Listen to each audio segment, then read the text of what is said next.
horrible feelings, the nerves, the anxiety. It's feeling alive. It's better than feeling just dead of emotion. And I think this is why sometimes people, pull arguments out with their partner or crave a bit of drama in their life, because they're looking to feel alive. You have to live. We are here to live. Read all the books on swimming, but until you get in that water, you are not learning to swim. No one knows you like you. No one knows your life like you. Life is not about being comfortable. It's about growing.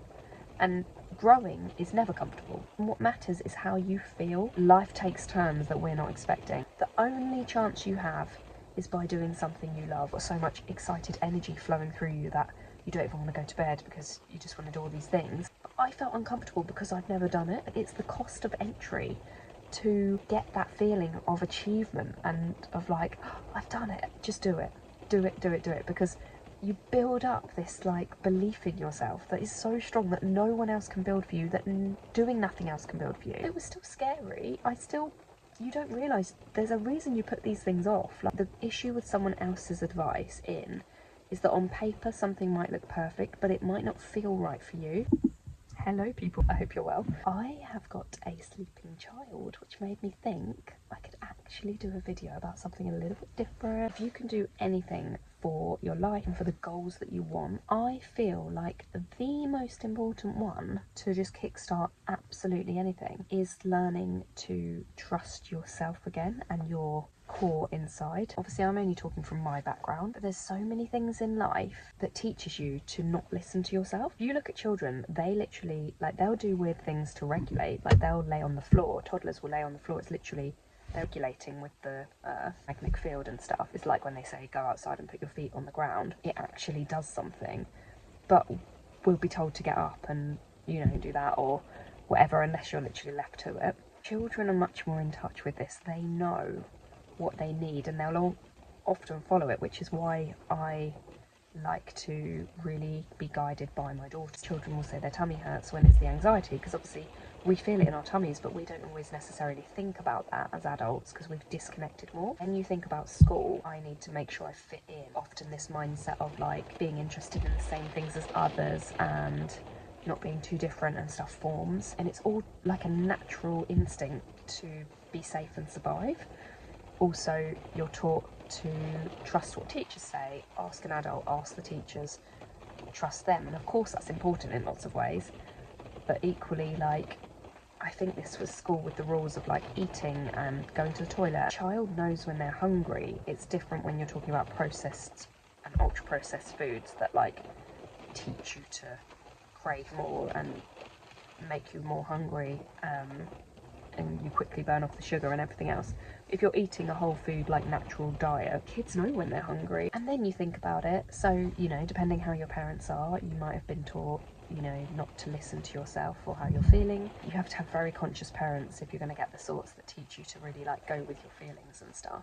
I just think it dramatically changes your life when you learn to come back to yourself and trust even your body and the signals the body's making. When people say trust your instinct if you get a dodgy feeling about someone, or since I've had a chance to slow down and live a bit of a slower life and really try and just see what signals come to me and trust them, it's I'm learning more and more how clever my body is and my mind.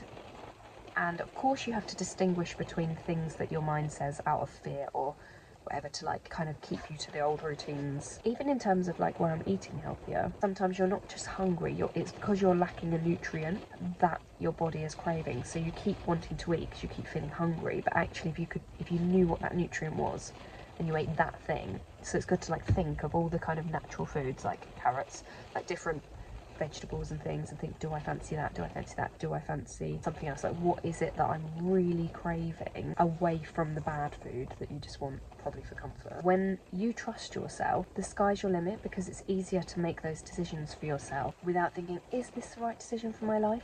I've run a business before. I've run a few businesses actually, and people in bigger businesses that are have done really well and stuff, they all say the same thing as well, that no one knows your business like you. And I feel like this is the case for life. No one knows you like you.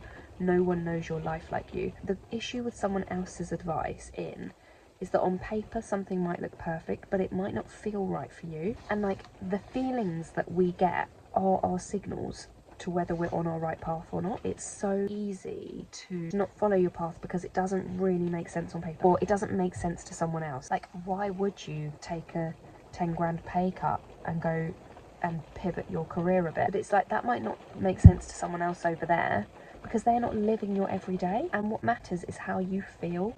And of course, like, you know, we've all got responsibilities and things, but if you follow how you feel, I genuinely think, say it was with money, you were like, oh, but I don't want to give up good money or something. I genuinely think you will make good money. I had this thing that said, it's so hard to do really, really, really, really well where you're like the top of your game. The only chance you have is by doing something you love, because you need to be able to put so much energy in, put your all in, and that is, if anyone is listening that's done this before, like, try and put loads of energy into something that you hate.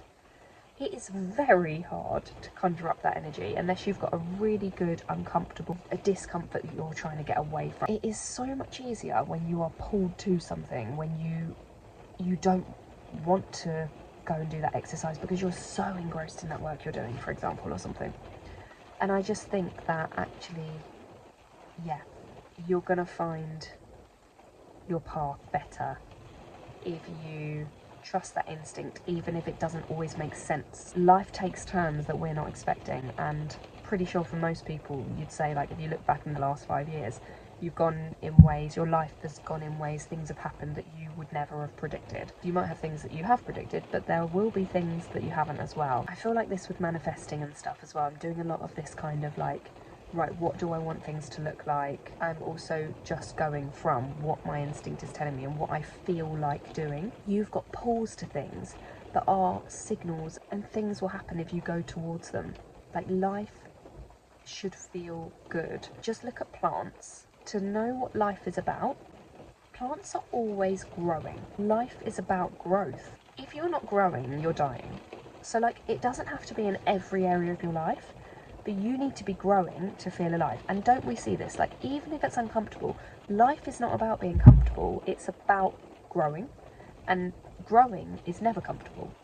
So, actually, for example, if you're learning something new, it's uncomfortable. But the thing that, if you're going to do something out your comfort zone, you're going to stand on stage or do something else out your comfort zone, it's uncomfortable. You're going to go and ask that person that you think you really get on with whether they fancy hanging out or something like that. Like, anything that is growth is uncomfortable. And you know what comes on the other side of that? That amazing feeling that you did it. Like, that feeling is feeling alive. The feeling beforehand, the horrible feelings, the nerves, the anxiety, it's feeling alive. It's better than feeling just dead of emotion. And I think this is why sometimes people, you know, pull arguments out with their partner, or, you know, crave a bit of drama in their life because they're looking to feel alive. And how much better to feel alive going towards things that really interest you and really capture you and you really enjoy and you want to explore, and you just, yeah, you've got so much excited energy flowing through you that you don't even want to go to bed because you just want to do all these things. Like, that's a much nicer way to live than using the negatives in your life and dramas and talking about other people and all of those things that just bring you down. It's much better to not get your energy that way and to get your energy from, like, pushing yourself with goals and pushing yourself towards things you're interested in. So I just made bread for the first time yesterday. I've had this on my list for like years.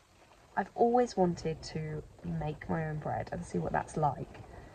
And even yesterday, when I had the evening to do it, no, it was the day before, I had the evening to do it, to prep the dough.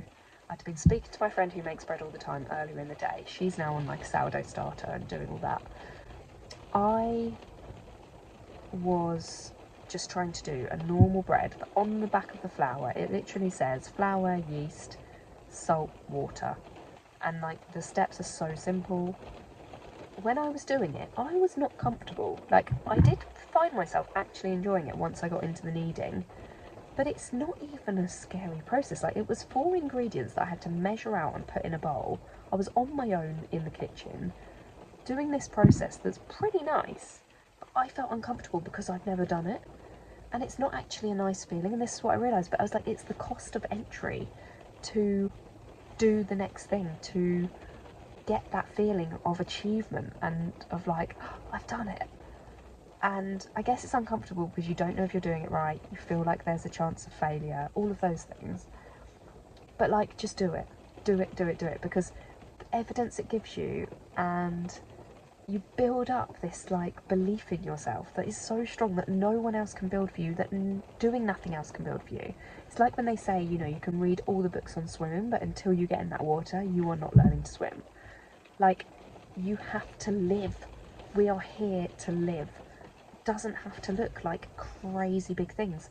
For me, the bread was the big thing. Like, it was of interest to me. It was something I was looking forward to doing. It was still scary. You don't realise there's a reason you put these things off. I always just thought I was too busy, but actually when the space is there, I was still shying away. And it's like, okay, push yourself into it, and then you just feel amazing. You feel like, and I can't wait to do my next one, even though I'm still nervous of doing it again. But I know I can't wait until that bit where, and I feel like cooking's really like this, where I've done it enough times that it's like just, I don't even have to think or double check or watch that other YouTube video and just make sure I'm kneading right and all of that stuff. Like, it's just, you just know it all, and that's so cool. Like, I can't wait to get there. But yeah, I'm going to put some little things in to show you the bread, actually, because, yeah, I've got a few videos and I'm really proud of how it came out. I put rosemary from the garden and Celtic sea salt, like big chunky salt on the top, and it was just delicious. And it wasn't a focaccia, even though it looks like focaccia. I just fancied doing that finger focaccia thing where you like push your fingers in. I would love to learn how to do focaccia, but I'm not there yet. Anyway, I'm going to round it off because I could chat for ages and I just feel like just chatting might be a bit boring. Please let me know if you actually really enjoyed this content. If I don't hear much or get many likes, I probably won't do like the same kind of thing of this, because I know that people like the normal vlogs. But I wanted to kind of let out some of my thoughts and, yeah, just share some of my brain today. Very passionate about as well, of like that, how can we get the best out of our life and feel the best?